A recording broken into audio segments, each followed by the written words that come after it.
Burkina Faso, lors de la première montée des couleurs de l'année, le lundi 13 janvier 2025, au palais de Koulouba, le capitaine Ibrahim Traoré, président du Faso, a exhorté les Burkinabés à intensifier le combat contre l'impérialisme.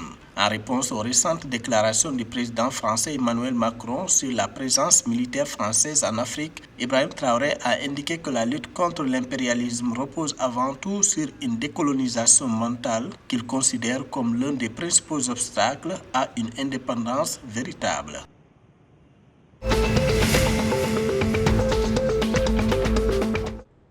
Alors que le Togo se prépare à tourner la page des élections présidentielles avec l'entrée en vigueur dans les prochains mois du régime parlementaire, un nouveau front voit le jour pour exiger la tenue des élections présidentielles en 2025. 4 partis politiques de l'opposition, dont l'ANC, les FDR et 10 organisations de la société civile ont appelé lundi 13 janvier 2025 à l'organisation d'une élection présidentielle au Togo dans les tout prochains mois. Pour ces auteurs, le 4e mandat du président Faure Gnassingbé prend fin le 20 février 2025, conformément aux dispositions de la Constitution de 1992. Il conteste à nouveau le changement de cette Constitution et annonce une série d'actions pour un retour à l'ordre constitutionnel.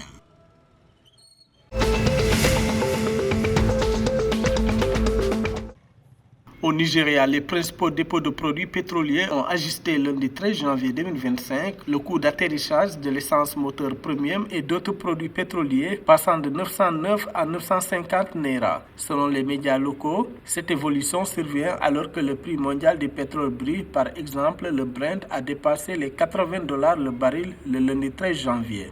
En réponse rapide à la hausse des prix mondiaux du pétrole, les propriétaires de dépôts au Nigeria ont annoncé un ajustement du prix de l'essence d'au moins 40 naira.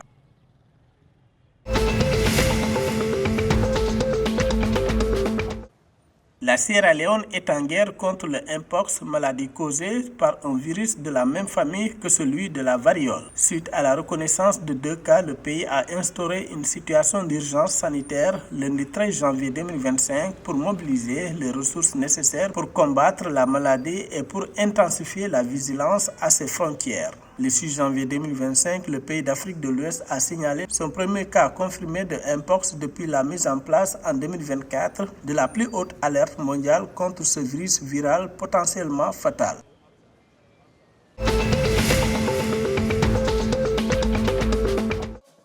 La saison de football 2024-2025 de la Ligue Atlantique au Bénin aura lieu le vendredi 17 janvier 2025. 20 équipes divisées en 4 poules se disputent la promotion vers la division supérieure. Le championnat amateur de la Ligue Atlantique de football accueille 20 équipes comprenant 13 équipes qui ont déjà participé aux saisons antérieures et 7 nouvelles. Afin de réduire les restrictions logistiques et financières, les équipes ont été regroupées par zone géographique, une mesure jugée indispensable par la Ligue Atlantique de football le 13 janvier 2025.